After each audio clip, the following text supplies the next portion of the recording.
What's up guys, it's me Jeremy.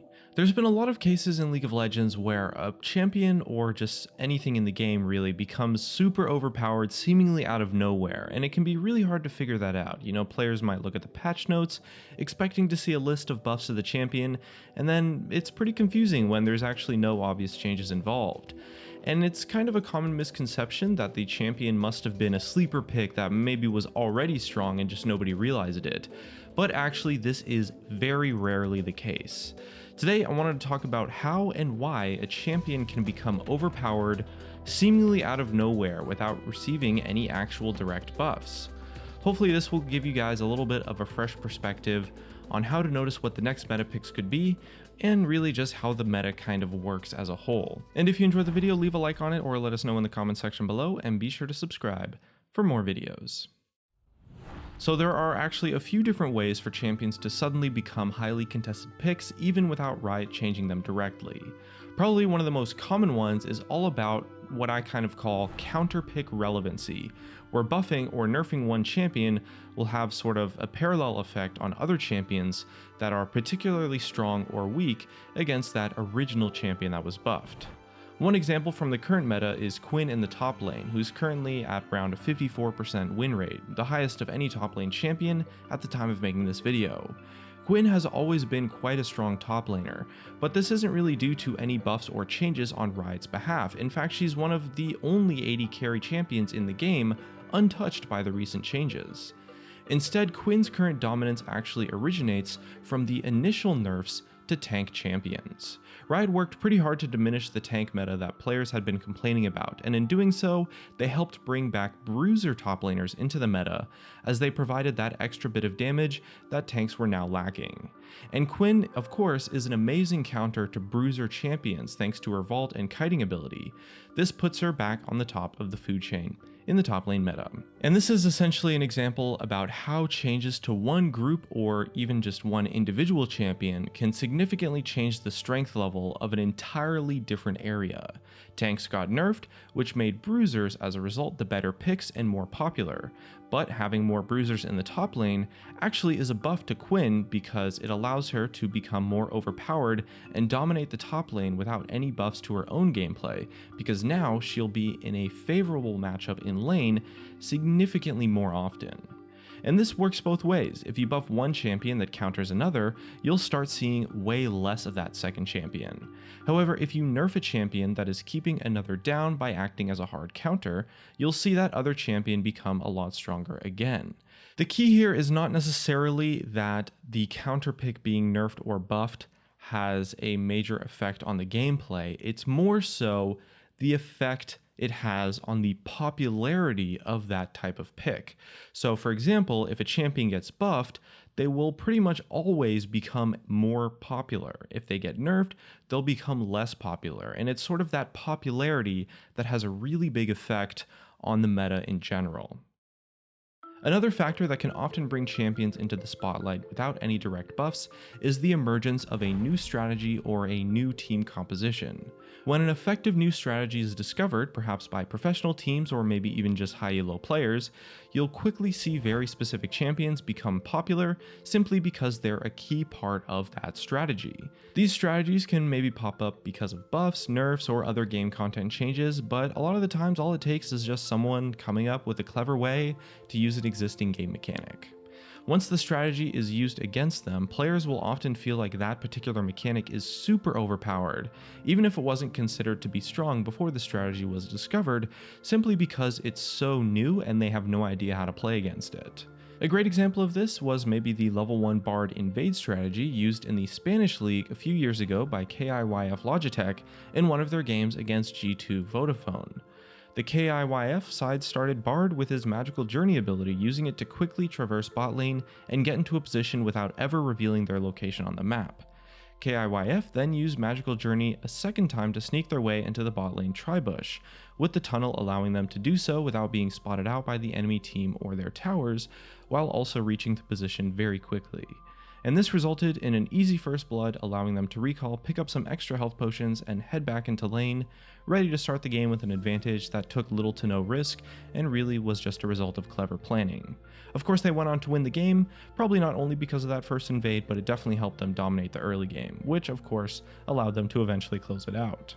When news of this strategy started spreading, the competitive queues saw an instant increase in Bard's pick rate, and many new invade strategies started being tested in other parts of the map.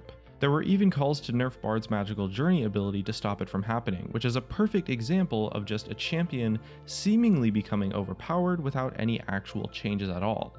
Of course, he wasn't really overpowered, and warding strategies became common that would eventually prevent teams being surprised with sneaky tunnels and worked as kind of a great counter strategy, but it was really just so powerful to begin with because nobody had any idea how to play against it, and they really just weren't expecting it too. Team comp related buffs like these also include champion synergy, for example, too.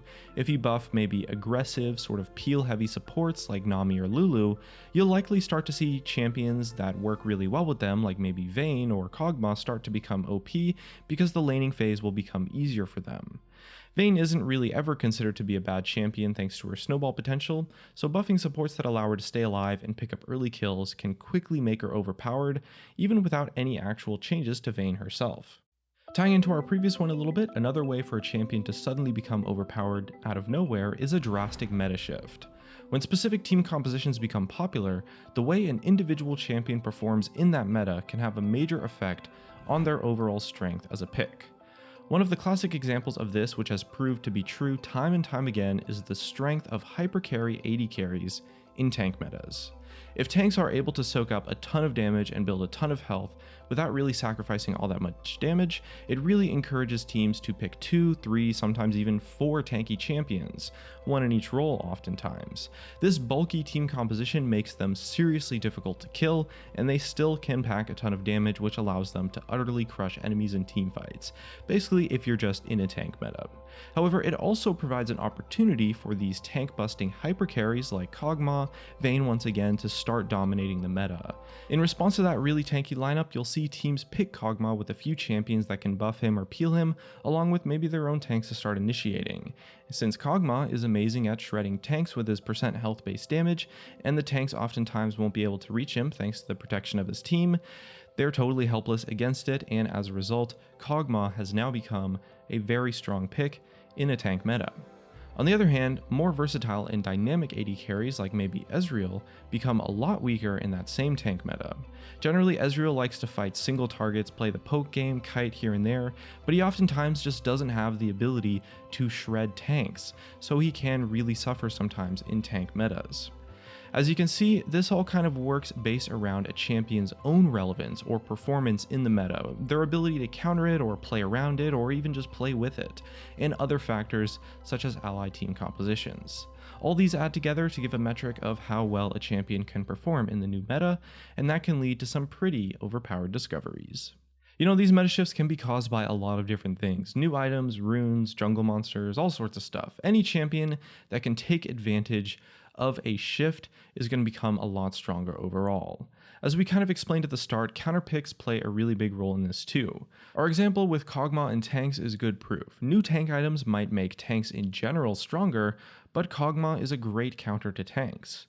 The same is true for big changes to the jungle. If the jungle becomes harder to clear for maybe mage junglers that rely on mana, you'll start seeing junglers with heavy sustainability that are very efficient at farming start to take over and dominate the meta without receiving any actual changes.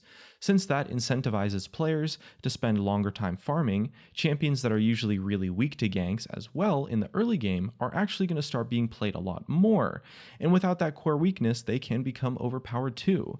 This is why the meta is just so dynamic and fluid and always changing, and even though it can be really frustrating to deal with a new overpowered pick, there's almost always a strategy or champion that you can use to counter it. Now, our last factor to keep in mind today I left to the end because it's definitely the most obvious one, and that's essentially indirect buffs. You know, if you buff a specific item or rune, champions that can abuse that item or rune are going to become a lot stronger. What is really important here is that the items need to be viable core items, not necessarily situational items that are OP against specific things. You know, if you buff Infinity Edge, that's pretty obviously a buff to all 80 carries that build crit as their core stat. Even though other champions might be able to get more use out of the new Infinity Edge, it won't be overpowered for them because it's unlikely to be much more than just a situational item. This is definitely probably the most common way for a champion to become overpowered because Riot does tend to overtune items and runes quite a lot.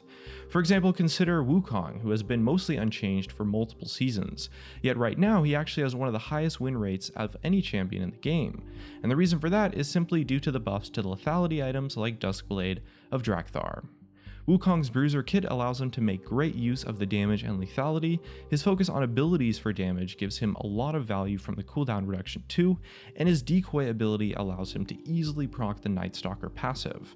Since it's also a really cheap and easy item to build because of the longsword build paths, it's an easy core pickup for Wukong and allowed him to become much stronger overall as a result of the changes to the item specifically. And that's actually just about going to wrap it up. Hopefully you guys enjoyed this little video on how champions can become overpowered without receiving any actual buffs themselves. Remember, next time that you're reading through the patch notes, it's not enough to just look for specific buffs in general when you're trying to figure out what the next meta champions are going to be. You always want to look at which champions are being nerfed, who they counter, or maybe figure out what items could be abused by champions that are already pretty strong. And of course, if you enjoyed the video, make sure you let us know in the comment section below and check out some of our other videos. Either way, it looks like that's going to be it for me. Thanks for watching, and I'll see you guys next time.